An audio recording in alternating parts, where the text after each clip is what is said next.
Everyone. अपन कर रहे हैं बीमा के सिद्धांत और उन सिद्धांतों के अंतर्गत अपन ने पिछले वीडियोस में विभिन्न सिद्धांतों का अध्ययन किया, जिसमें सहकारिता का सिद्धांत, संभाविता का सिद्धांत, परम सद्विश्वास का सिद्धांत इत्यादि के बारे में जाना। इसके बाद नेक्स्ट जो इसका सिद्धांत है बीमा का, वो है प्रिंसिपल ऑफ इंश्योरेबल इंटरेस्ट, बीमा योग्य हित का सिद्धांत। बीमा योग्य हित का सिद्धांत यह कहता है कि बीमित का बीमा की विषय वस्तु में बीमा योग्य हित का होना आवश्यक है। सब्जेक्ट मैटर यानी उसका होना जरूरी है। साधारण शब्दों में बीमा की विषय वस्तु की सुरक्षा से भी बीमित को आर्थिक लाभ या सुरक्षा मिलती हो, वह उसकी हानि या नष्ट होने पर बीमित को आर्थिक हानि होती हो, तो बीमा की विषय वस्तु में बीमा योग्य हित माना जाएगा। रीगल, मिलर व विलियम्स जू के अनुसार बीमा योग्य हित उस प्रकृति का हित है जिसमें बीमाकृत घटना घटित होने पर संपत्ति के धारक को आर्थिक क्षति होगी। मेहर कैमेक के अनुसार संपत्ति बीमा में बीमा योग्य हित किसी कानूनी अधिकार के आधार पर किसी संपत्ति की सुरक्षा में कोई वित्तीय हित है। जीवन बीमा में बीमा योग्य हित बीमित व्यक्ति की मृत्यु से होने वाली एक उचित अनुमानित वित्तीय हानि है। तो इस प्रकार निष्कर्ष में हम कह सकते हैं बीमा योग्य हित से आशय बीमा की विषय वस्तु में बीमित के उस आर्थिक हित से हैं जिसमें बीमा की विषय वस्तु की सुरक्षा से आर्थिक लाभ हो अथवा होने की आशा हो, व उसके नष्ट या क्षतिग्रस्त होने से उसे आर्थिक हानि हो सकती है या आर्थिक दायित्व उत्पन्न हो सकता है। तो इस प्रकार की स्थिति को बीमित के द्वारा जब बीमा कराया जाता है तो बीमित के बीमा योग्य हित को देखा जाता है और उसकी सीमा का निर्धारण किया जाता है कि बीमित को उसके हित में उसके बीमा के विषय वस्तु के अंतर्गत उसे कितनी मात्रा में वित्तीय हानि का सामना करना पड़ रहा है। बीमा योग्य हित की विशेषताएं। बीमा योग्य हित तभी उत्पन्न होता है जब किसी व्यक्ति के पास बीमा करवाने योग्य कोई संपत्ति, अधिकार, हित, दायित्व, जीवन या अन्य कोई बीमा की विषय वस्तु हो तथा उसका बीमा करवाया जाए। बीमाकृत घटना के घटित होने पर बीमित को हानि होने या दायित्व उत्पन्न होने की संभावना हो। बीमा की विषय वस्तु में बीमित का आर्थिक हित हो, केवल पारस्परिक स्नेह या प्रेम या वात्सल्य से बीमा योग्य हित उत्पन्न नहीं होता है और इसमें आर्थिक हित मापन योग्य होना चाहिए। तो इस प्रकार से बीमित का बीमा की विषय वस्तु के साथ वैधानिक संबंध हो, यह सारी विशेषताएं बीमा योग्य हित के सिद्धांत के अंतर्गत पाई जाती हैं।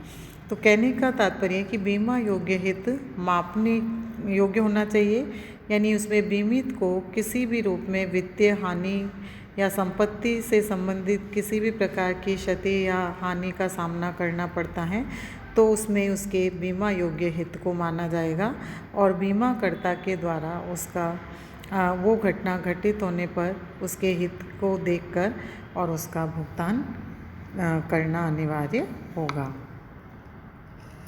बीमा योग्य हित के सिद्धांत की आवश्यकता या महत्व। इस सिद्धांत की क्यों आवश्यकता है या इसका क्या महत्व है, तो इसको हम निम्न बिंदुओं के आधार पर देख सकते हैं। बीमा की वैधता का आधार। यदि बीमा अनुबंध में बीमा योग्य हित सिद्ध नहीं किया जाता है तो बीमा अनुबंध व्यर्थ वॉइड होगा। ऐसी अनुबंध को लोक नीति के विरुद्ध माना जाएगा जो अवैध भी ठहराया जा सकेगा। इसके अभाव में बीमा व जुए में अंतर नहीं रह जाएगा। क्षतिपूर्ति का आधार। इस सिद्धांत के आधार पर ही हम यह तय कर पाते हैं कि किसी व्यक्ति की कितनी क्षति हुई है। जितनी हानि आंकी जाती है उसकी क्षति पूर्ति कर दी जाती है। जीवन बीमा में यह पहले ही आंक ली जाती है, जबकि अन्य बीमों में क्षति बाद में आंकी जाती है। जुए पर रोक। बीमा योग्य हित के अभाव में कोई भी व्यक्ति किसी भी व्यक्ति की संपत्ति का बीमा करवा लेगा। ऐसे में बीमा व्यवसाय न होकर जुआ हो जाएगा। अतः कोई भी व्यक्ति थोड़ी सी प्रीमियम देकर लाखों रुपए का बीमा करवाकर लाभ कमाने की सोच सकता है, तो इसलिए बीमा योग्य हित के कारण ऐसा करना संभव नहीं है। तो वास्तविक जोखिम से घिरे व्यक्ति ही बीमा करवा सकते हैं। बीमा योग्य हित की उत्पत्ति के कारण या आधार। किसी भी संपत्ति, दायित्व, अधिकार, जीवन में बीमा योग्य हित निम्न कारणों से उत्पन्न होता है। किसी संपत्ति में स्वामित्व या सह स्वामित्व के कारण, किसी संपत्ति के उपयोग के अधिकार के कारण, किसी संपत्ति से भविष्य में लाभ प्राप्त करने के अधिकार के कारण, किसी संपत्ति को बंधक रखने के कारण, पट्टाधारी का पट्टे की संपत्ति में बीमा योग्य हित होता है।